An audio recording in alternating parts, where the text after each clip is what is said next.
Thank you. Thank you. Thank you. Thank you.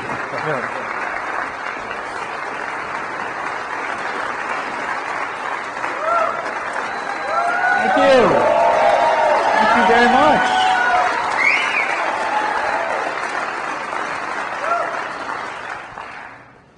Thank you very, very much. Thank you, Mayor Wilson, for those kind words and for the hospitality you, Joe Day and others have shown on my various trips to Appomattox. It's been a pleasure to sit down and listen to folks who are interested in getting things done. This reminds me of one of my favorite sermons from Reverend Jim Forbes, a man who's preached an awful lot in the 5th District, though he's not here at the moment. And he used to have a sermon called No Time for Foolishness.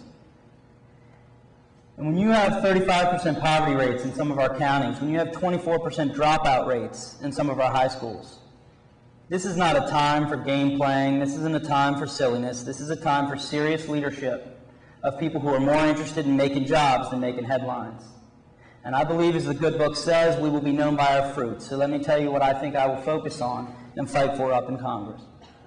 First and foremost will be an economic revival. Jobs and economic fairness for the families of the 5th District. And I tell you this, there are no shortcuts to get there. We are not one Walmart away from solving our economic problems. We sometimes have politicians who want to find a quick fix, but there are 3 things we have to do. We have to invest in our students and workers to make them the most competitive workforce they can be. We need to create a business-friendly environment, keeping in mind that 2/3 of the job growth in Southside Virginia comes from small business. And third, we need to find the industries that are going to bring in the jobs of the next generation. We're putting together an economic revival plan that we're going to be rolling out in June, and we hope you will all be a part of that. But I remember being in Pennsylvania County talking to a man who'd just gotten off an 8-hour shift at Walmart and was about to go into a 7-hour shift somewhere else. After talking to him about how he was trying to make ends meet, I made this pledge to myself, and I make it to you today. I will work a double shift every day in Congress to bring jobs and economic fairness back to the 5th District.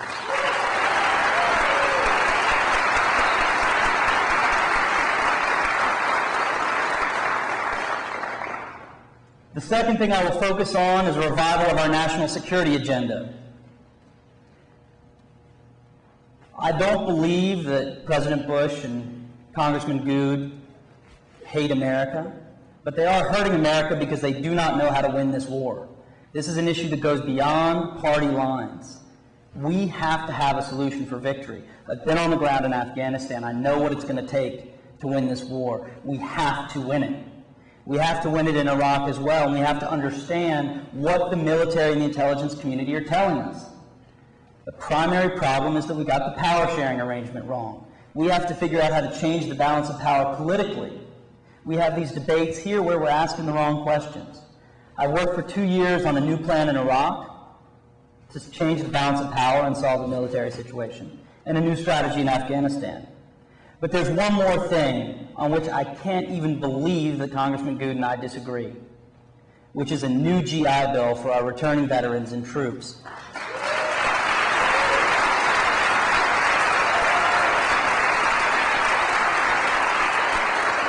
You simply do not send our men and women in uniform into battle for multiple tours and then not give them the support they need in the field and the support they need when they get home.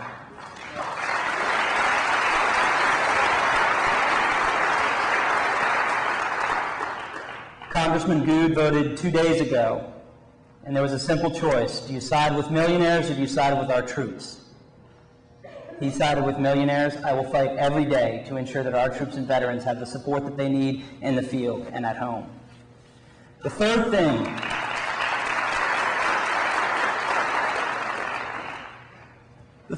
that I will fight for, that Mayor Wilson referred to, is that I think we also need to look deeply at what's going on in our American culture with our values. The greatest generation's culture of service has turned into a culture of greed. I was talking to a pastor the other day who said, if our society is a referendum between God and Mammon, Mammon's winning. This is a situation where our corporate values have too often become our community values. And we need to restore, particularly in our political leaders, a sense that it is simply not okay to sell out working families to back a corporate agenda. It's not okay to leave jobs in government and go take millions from lobbyists. It's not okay to support a $500 billion handout to the pharmaceutical and drug companies and not make health care affordable for families in the 5th District. And I believe this campaign, and more importantly this election year, is about expanding our sense of what's possible again, to believe that a culture of the common good, a culture of service, can be part of the solution. We face a tremendous threat and a tremendous opportunity in globalization, and the 5th District has gotten the raw end of that deal. But the next chapter of Southside's history hasn't been written yet. It's going to be written by who decides to step up. We can step up and decide that we can make this something that works for the working class and middle class of Southside, or we can sit back and watch.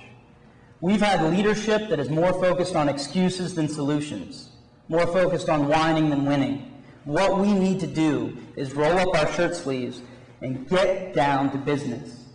That's the attitude that has put this campaign on the map. That's the time that has gone from 7 months ago when, frankly, people didn't take us that seriously, including some of you in this room, perhaps. We've outraised Congressman Good 3 straight quarters. Some of that's because I come from a nonprofit background, so I'm used to asking for money.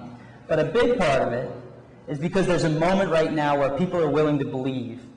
They don't want this race to be about Congressman Good. They don't want this race to be about me. We want this race to be about what is going to change the lives and improve the lives of the people in the 5th District. So I say to you today,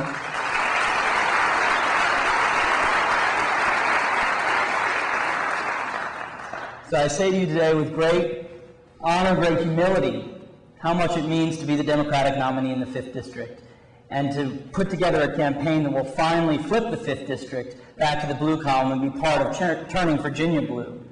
So I pledge to you again that I will work a double shift every day to ensure that we have the economic revival we deserve, the national security revival we deserve, and the revival of our cultural values of service for the common good. That's what I'll fight for in Washington. That's what I will fight for every day. Thank you for giving me the opportunity to do that, and I look forward to working with you all in your help.